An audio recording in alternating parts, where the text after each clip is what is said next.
Atenção, torcedor de verdade, prepare o coração. O que está prestes a ser revelado pode abalar as estruturas do futebol brasileiro, derrubar máscaras e expor segredos que a imprensa tradicional tenta esconder a todo custo. Fontes internas, ainda não confirmadas oficialmente, dão conta de que o que parecia ser um simples problema de contrato esconde uma teia intrincada de interesses obscuros e traições dignas de roteiro de série policial. Estamos falando do contrato que mexeu com o clube, a torcida e até com o mercado internacional.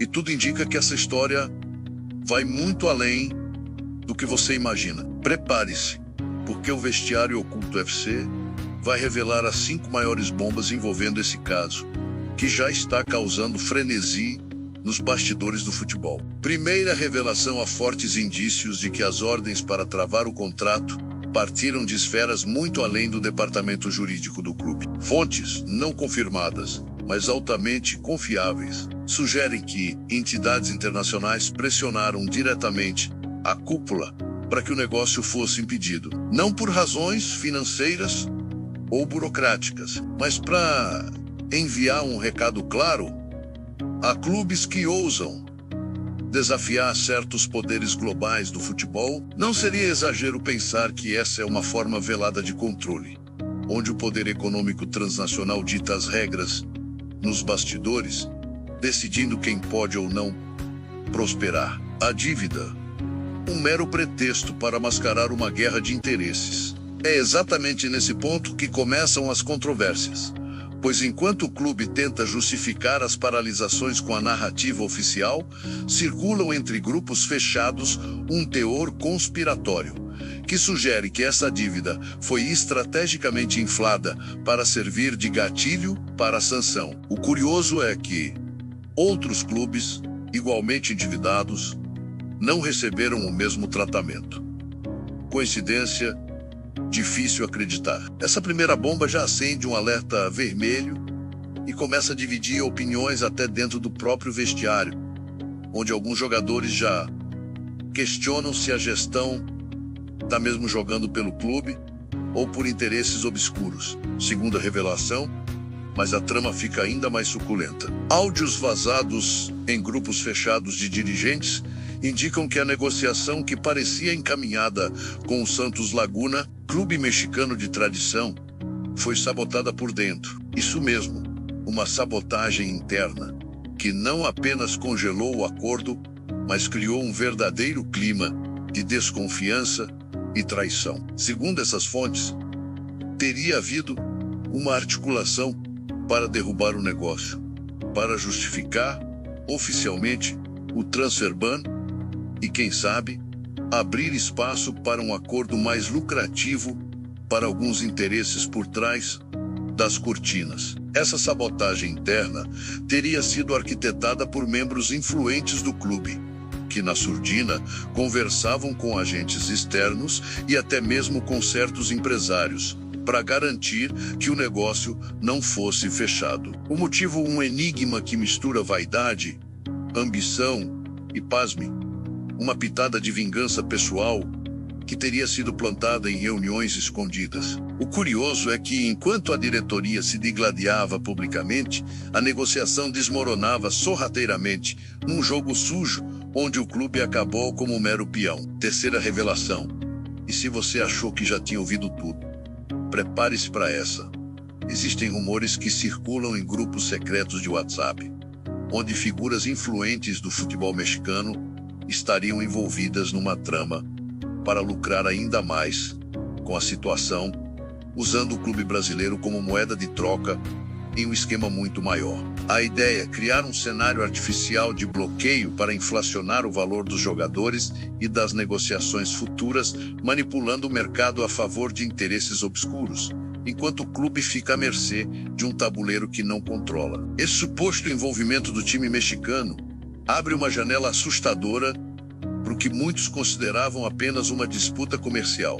Segundo essas conversas, o Santos Laguna estaria agindo em conluio com agentes empresários para garantir que o clube brasileiro não tivesse saída, forçando-o a aceitar condições desfavoráveis em negociações futuras. É como se o time estivesse preso numa armadilha cuidadosamente planejada, onde cada movimento é monitorado e controlado para favorecer quem realmente manda nos bastidores. A trama ganha contornos dramáticos quando se percebe que a manipulação vai além dos números e contratos. Jogadores e técnicos estariam sendo usados como peças de um jogo maior, onde o desgaste emocional e a instabilidade se tornam armas para enfraquecer o elenco. A sensação no clube é de que há uma força invisível operando, criando um ambiente tóxico e minando qualquer tentativa de reação. Por mais incrível que pareça, não faltam relatos anônimos de que certos líderes dentro do clube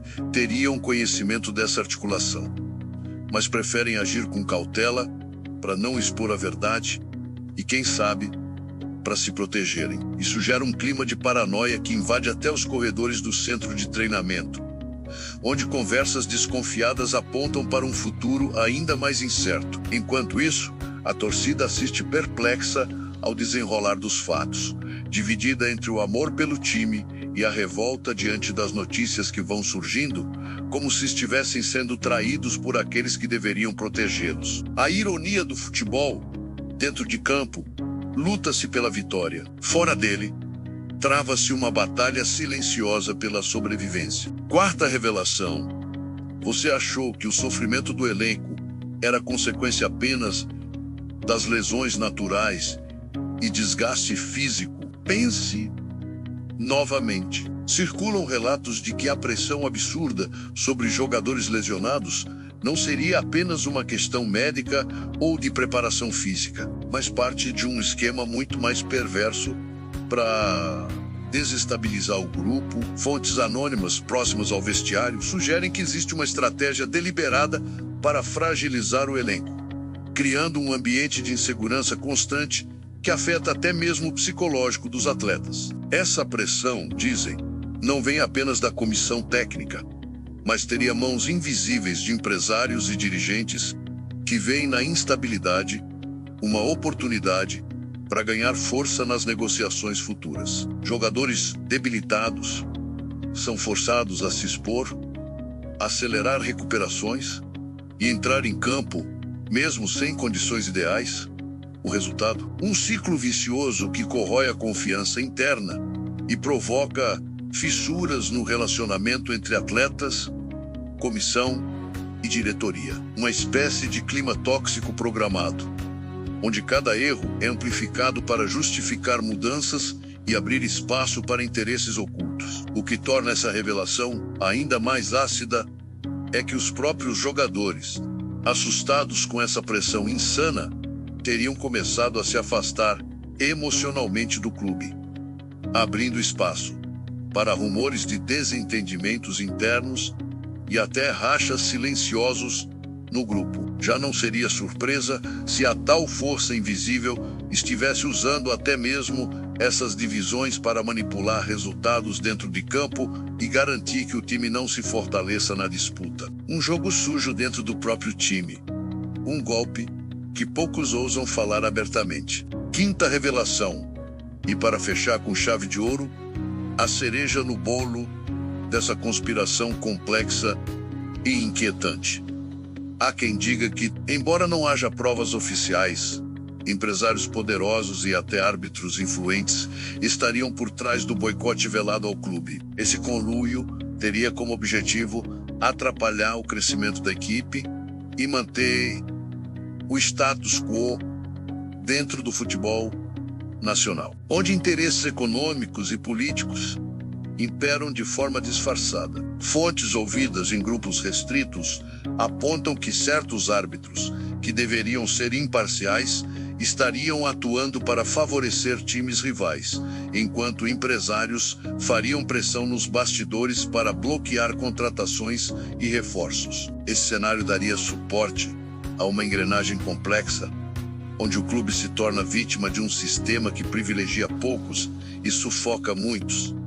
O mais irônico, enquanto jogadores e técnicos recebem críticas públicas, os verdadeiros operadores desse jogo continuam nas sombras, protegidos por uma cortina de silêncio e interesses cruzados. Não seria exagero dizer que essa é uma das conspirações mais antigas e profundas do futebol nacional, uma espécie de máfia do apito e das negociações, que mantém um equilíbrio delicado para garantir que o poder continue concentrado nas mãos de poucos. O clube, nessa trama, seria o alvo perfeito para demonstrar a força desse sistema. Um exemplo claro do que acontece quando alguém tenta romper com esse esquema. Ainda mais intrigante é que, mesmo com tantas evidências que circulam em grupos privados e reuniões secretas, o debate público segue travado, como se uma barreira invisível impedisse que essas informações vazem para a imprensa e para a torcida em geral.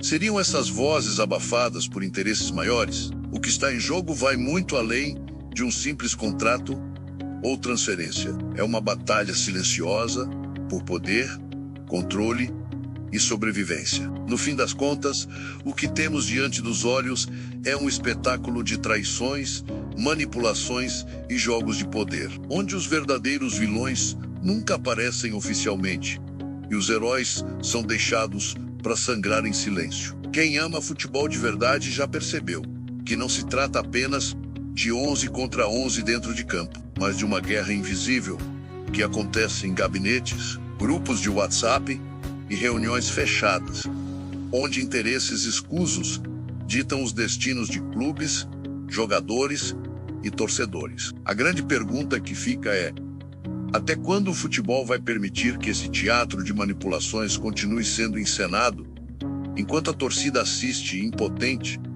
a destruição do que poderia ser um verdadeiro espetáculo de paixão e talento? E mais, quem realmente lucra com essa confusão toda? O Vestiário Oculto FC convida você a refletir sobre essas perguntas e a se posicionar, porque no final, a única forma de mudar esse jogo é com o poder da informação e da voz ativa da torcida.